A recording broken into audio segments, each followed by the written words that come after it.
Cineverse and Bloody Disgusting's new movie, The Toxic Avenger, starring Peter Dinklage, is out this weekend. I've seen it, we're going to review it, so let's go.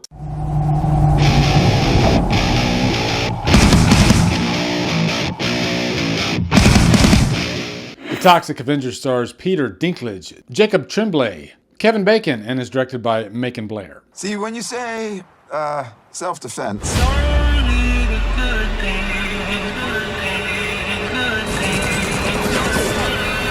What's up, guys? Welcome to a brand new 2025 review.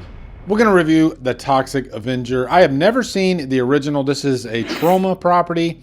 And I believe Troma, the guy, actually has a cameo in this movie. But I'm very aware of Troma. I can't remember if I have ever seen anything by Troma. What is their most popular? I haven't done my research on this, but yeah, again, I'm very aware of Troma. It's for like splatter horror fans. There is blood and guts being thrown all over the screen.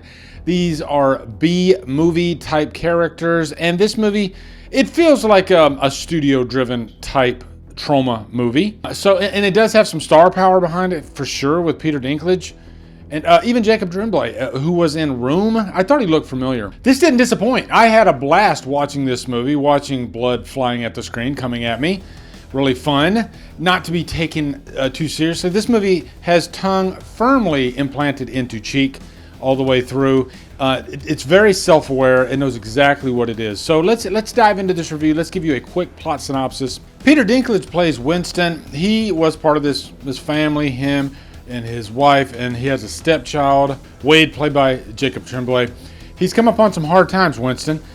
He actually has cancer, and so his boss, who is the head of this corporation called BTH, played by the great Kevin Bacon.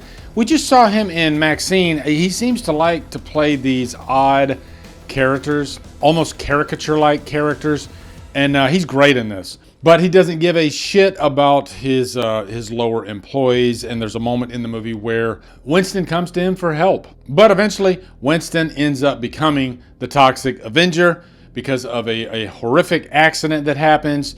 These thugs, they throw him into this vat, and that's what happens. He comes out.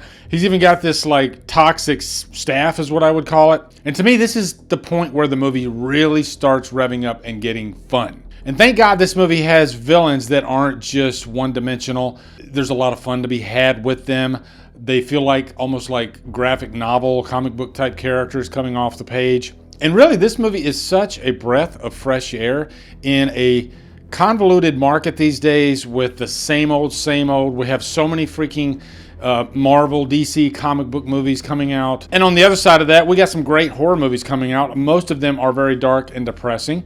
So it's fun to have something like this that is very self-aware, very B-movie-like. You are just going to be laughing your ass off at the fun that is to be had with this movie. Really, the kill scenes. There's great, fun kill scenes, but also it's backed up by really fun characters. Peter Dinklage, I think they couldn't have picked a better guy to play Winston because he can play both sides of it. He can play the more serious tone that the character before he becomes the Toxic Avenger is, and then once he becomes that character, he can let loose and flex his acting and comedic skills, which Peter Dinklage does a fantastic job. If you know his work, especially in like Game of Thrones, being able to handle a variety of different character notes, so to speak, you get to see all that in here as well. Jacob Tremblay, who plays Wade, he is the stepson who is just given a really bad lot in life. He doesn't have the best relationship with Winston. Yeah, sure, Winston cares for him, but he hasn't really earned that father stamp, that so many stepfathers try to achieve. And so that's some great character development between Winston and Wade. Winston constantly trying to gain Wade's approval, Wade being constantly frustrated with his lot in life. And there's a key moment in here where he's like at a talent show, and he just doesn't have the courage, and that comes into play later in the movie. And also, you got to mention Elijah Wood. Everything Elijah Wood plays is really fun and energetic. He likes to play these quirky type characters. He plays Kevin Bacon's brother in this, Kevin Bacon being Garbinger, but he's Bob, and then Elijah Wood is Fritz Garbinger. And this is one of those situations where you have the kind of underling type brother, doesn't really equate to the top dog, which is Bob. And so he's the question mark character. He seems to be on the fence on certain things in the movie, even questioning his brother's leadership. Guys, let's get right down to brass tacks. The main reason you go to this movie is just the violence, the over-the-top gore, and believe me, it's definitely there, especially once Winston becomes the Toxic Avenger. If you've seen Troma movies, then you know what this type of violence is, but you will find yourself like ducking and dodging because you feel like blood is going to come at you. Every time there's a death that happens in this movie, it is amplified. It is exaggerated, and it is really, really fun. There is a kill in this movie that is so freaking good that I had to write it down because I didn't want to forget it after. Because I always tell myself throughout the year, write down the best kills so that way you can do a good like top 10 kill list of the year. And I think this is the one that kicked my butt into gear. Okay, that was freaking amazing. I have to write this down for sure. I'm not going to tell you the kill. I'm not going to spoil it for you, but you'll know it once you see this movie for sure. And there's a lot of great freaking kills. A lot of great music too, like punk rock type music. And there's a punk rock band that plays a big part in the movie because they are sort of the worker bees for Bob. So there's a lot of great different kill setups, I guess, throughout the movie. I think all the kills are spaced beautifully. Just a really fun freaking movie, and just more importantly, just so refreshing and unique for this year, which does have a lot of the same type, you know. And don't get me wrong, I like this year, especially for horror. I think there's been a lot of great horror movies this year, but there's nothing like the Toxic Avenger. That's the nice thing about this movie, and you got to go see this on the biggest screen with the best sound, okay? Because the sound design with the kills and whatnot are fantastic. Also, being a massive fan of the Incredible Hulk TV series, I always mention it.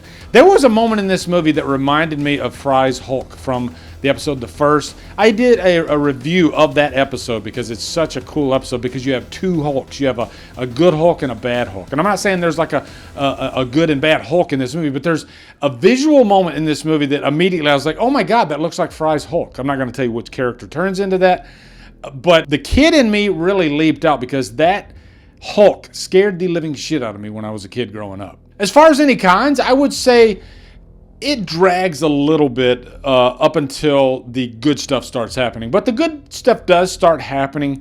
You know, you're not having to like wait an hour for that, you know.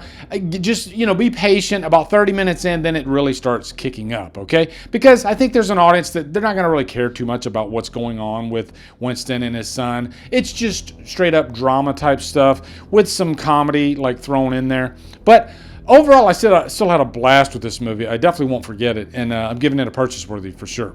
So let me know what you guys think of the Toxic Avenger when you get a chance to see it.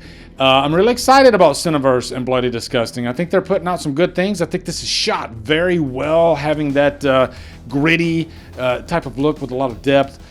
So yeah, I like what they're doing behind the camera and in front of the camera. And I'm looking forward to Silent Night, Deadly Night with Roland Campbell. Also, be sure to come over to Killer Flicks, where we talk horror all day and every day on Fridays. So do feel for Fridays. Follow my Drumdums on my socials. Support me on Patreon. Become a channel member. Buy me coffee. Anyway, guys, thank you so much for watching. Have a good day, and Drumdum out.